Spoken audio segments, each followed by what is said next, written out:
Floods and landslides have killed at least 150 people and injured more than 100 in Nepal. 2 days of intense rainfall has inundated the valley around the capital, Kathmandu. More than 3,000 people have been rescued. For more, I'm joined by climate change specialist Arun Shrestha, who is in Kathmandu. Arun, very good to see you. Thanks for joining us this afternoon. Can you start by telling us the latest on the number of casualties? Well, the latest on casualties is 170 people. So this event has caused a loss of life of 170 people. Ross. Are there lots of people still missing, though? Is that death toll expected to rise? According to government, reporting, about 42 people are still missing and 111 injured. So yes, I think the number of casualties will increase a bit in the future, maybe by about 20. So it is the monsoon season there, Arun, but can you give us a sense of how much rain has fallen and how quickly water levels have risen? Yes, it is monsoon, but it is the end part of monsoon. In normal years, the monsoon would be either, completely retreated or quite weak. But this was a very anomalous year, and because of low pressure in Bay of Bengal and as well as in Arabian Sea, we had this event. So we had quite a lot of rainfall, Ross. And in Kathmandu Valley, the highest recorded rainfall was in a place called Chapagaon, and the 24-hour rainfall was 323 millimeter. And the highest recorded during the event was 410 millimeter in a place called Daman, which is slightly outside the valley. So you can really see how high precipitation event it was, how bad it was. Yeah.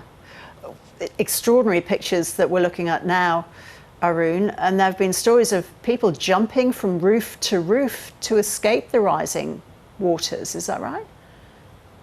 Well, yes, and then people waving and waiting for rescue on top of houses, tin sets like what you have just seen. And the rescue was not very timely, and I think if it would have been timely, maybe we would have lesser casualties. But unfortunately, the rescue was not as timely as one would have wished for. And is Kathmandu effectively cut off because of landslides on major roads around it? Yes, the event actually happened in the valley as well as around. So because of that, several bridges are washed away and highways have been blocked by landslides. So as of now, the capital city is kind of like, cut off from the rest of the country. What are water levels like now? Are they receding? They are now receding in the valley, in the city. They have receded, and also downstream. The water levels are receding. But when this happened, it was really bad. One of the biggest river, Koshi River, where all those water flows into, the barrage was overtopped for the first time in its more than 50 years history. So you can imagine how bad it was.